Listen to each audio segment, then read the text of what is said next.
like me, you may picture yourself in 20 years' time. You're living in your big house, you're working your way up the career ladder, and you're pretty sure your boss is going to promote you next week. You and your partner have roaring careers, and you're at the prime of your lives, financially thriving. You're going to Maldives again next weekend.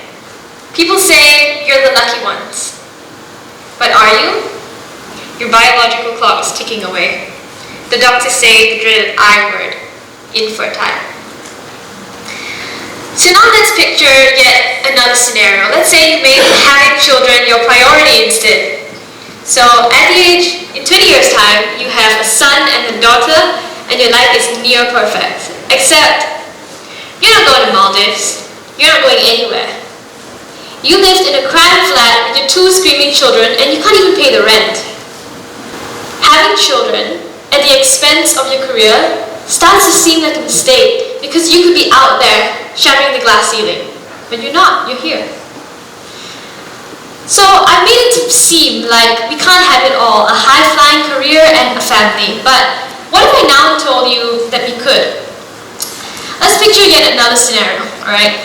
So you're sitting on your veranda, sipping champagne with diamonds dripping from your neck as you glance over at your 2 perfect children playing on your perfectly manicured lawn. Your husband swings his blazer over his shoulders as he gets into the Merce and rolls out of his sprawling estate. You were both at the top of the food chain in your careers by the time the kids showed up. The kids go to prestigious private schools and they're doing amazingly. Your life has gone exactly to plan because you had the foresight to freeze your eggs.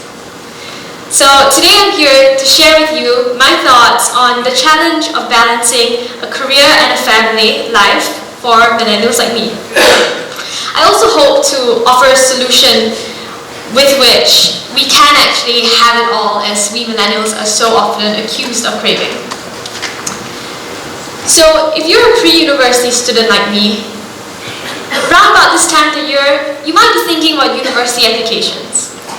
You want to get into some hotshot university and become some hotshot professional. Having children is the last thing on your mind. But I can often see that our choice to delay childbearing tends to cause a lot of anxiety among our families. Every time during Chinese New Year, when my 27-year-old cousin visits my grandmother scolds her for not having children yet. She'll say, "Your generation only knows how to live for yourself. You're missing out." Now, embarrassed laughter usually erupts, but bubbling underneath it all, we can sense Grandma's disappointment in what seems like a broken promise, an unspoken promise of posterity. Now let's face it, shaming the younger generations and pushing for babies is not new. It always happens every time you meet your family. But I think sometimes we millennials are misunderstood. Yes, we do want our money, our big house, our pet Pomeranian before we start considering children. But this is not because we don't want to accept the responsibilities to continue our generation, but because we feel we cannot afford to become parents until we're financially successful or at the very least secure. Yes, millennials do want it all, but how do we pull it off? And have previous generations been successful? Let's look back into the past. The baby boomers were a generation born between 1946 and 1960, just after the war. Because they were newly liberated, some women began entering the workforce. Now, this meant that they raised latchkey kids who found their way home to an empty house, let themselves in, fix their own meals, generally pretty independent kids. Now, because the baby boomers spent a lot of their time and energy raising their children, a lot of them didn't reach the pinnacle of their careers. Their children, the latchkey kids, are more commonly known as Generation X, the generation born between 1960 and 1980 that filled the workforce like never before seen. Now, society at the time expected women to work, but at the same time they expected them to have and raise children. So due to a lack of reproductive choice, women did both in their youth. Those who could afford help hired help for childcare while they were at work. But however, some women who wanted to stay home and raise their own children still could not reach the top in their careers. Now we are the children of Generation X. We are the millennials, born between 1980 and 2000. We want to be successful career people, we want to live an idyllic lifestyle, yet we still want to be parents. In fact, a research by this place called Pew Research in the US found that millennials prioritize parenthood over marriage. So that is the world we live in today. We live in a world where we want it all. But again I ask, how do we pull it off? Well, the answer seems simple. Have your career first and then have your children later. But this again, as I suggested before, brings with it another set of problems. Take a look at this graph. What do you think it shows? No, it doesn't show a student's study motivation over time. Is it your happiness over the duration of your marriage? I hope not. This is the graph of the quality of American president over time. Just kidding, it's not. This graph shows you a woman's fertility as she ages. Now we know that Thomas Jefferson wrote that all men are created equal. But I know for a fact that most women are created equal. Equal in that every girl is born with approximately 2 million eggs in her ovaries. Now as girls age, this amount diminishes. And around my age, we probably have around 300,000. Just thought you wanted to know. How many of you know that by the age of 30, a woman has lost nearly 90% of all her eggs? But this will never happen to you, right? Wrong. The scary reality is, it's only a matter of time. Now before you collapse into a sobbing mess movie cliche, desperate housewife, it's all my fault, I can't do the one thing a woman's built to do. Remember, chances are, it's your husband's problem too. 35% of the time at least. I spend my summer holidays like any other millennial teenager, counting sperm cells in an IVF lab.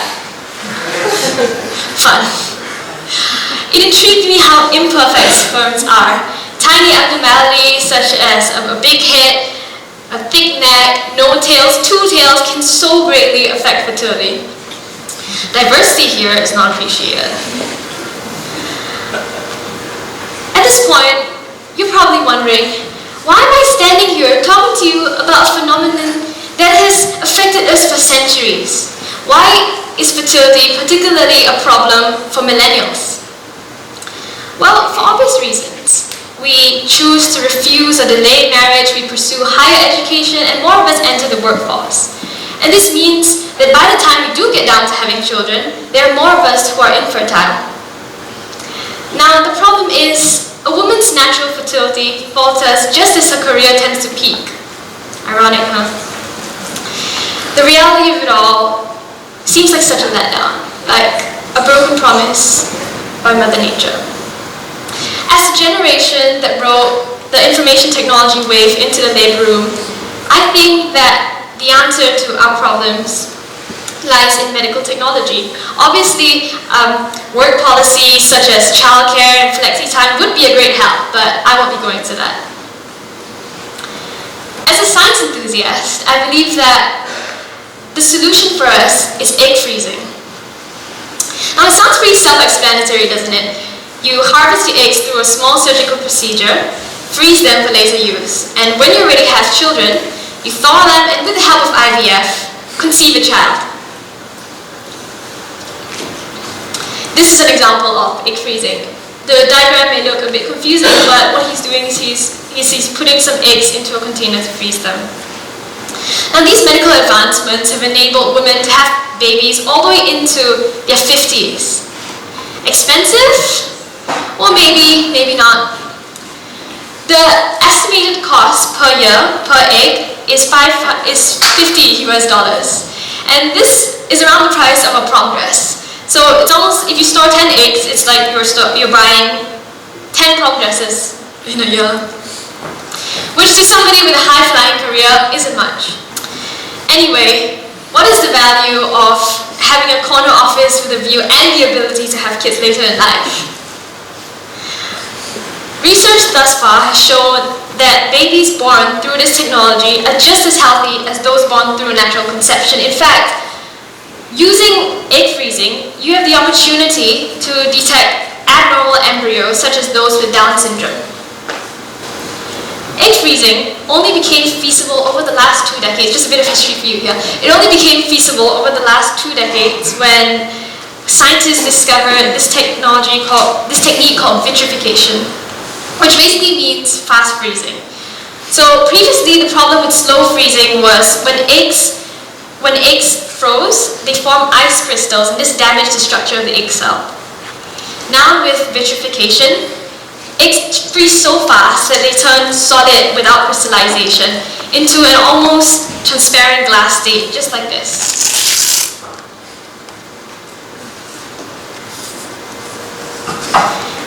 This technology is now established with about 1,000 babies already born from egg freezing, if not more.